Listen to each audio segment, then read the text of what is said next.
Abram എങ്ങനെയാണ് ലോത്തിനെ രക്ഷിച്ചത്?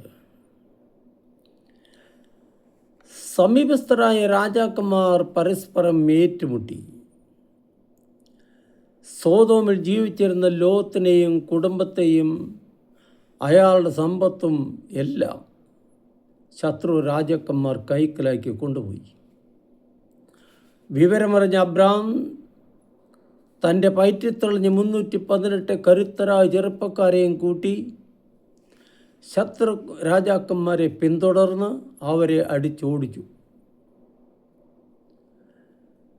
നഷ്ടപ്പെട്ടു പോയ സോദോമിൻ്റെ സമ്പത്ത് മുഴുവനും അവർ തിരികെ പിടിച്ചു.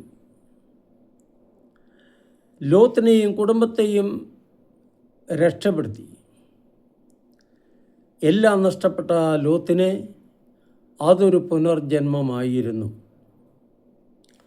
ആസക്തിയുടെ പാണി വാരിപ്പുണർന്ന സമ്പത്ത് തന്നെ രക്ഷിക്കില്ല എന്ന തിരിച്ചറിവ് ലോത്തിന് അപ്പോഴും ഉണ്ടായില്ല.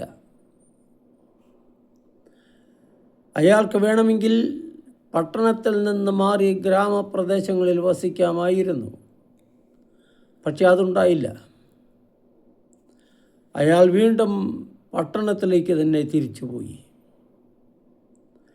അബ്രാമിനോടൊരു നന്ദിവാക്ക് പോലും പറഞ്ഞതായി രേഖയില്ല. സോദോം രാജാവ് നൽകിയ ഉചിതമായ പ്രതിഫലം പോലും അബ്രാം നിരസിച്ചു. തൻ്റെ സമ്പാദ്യം ദൈവമാണെന്നുള്ള ബോധ്യം അബ്രാമിനുണ്ടായിരുന്നു. കണക്ക് സൂക്ഷിക്കുന്നവൻ ദൈവമാണ്.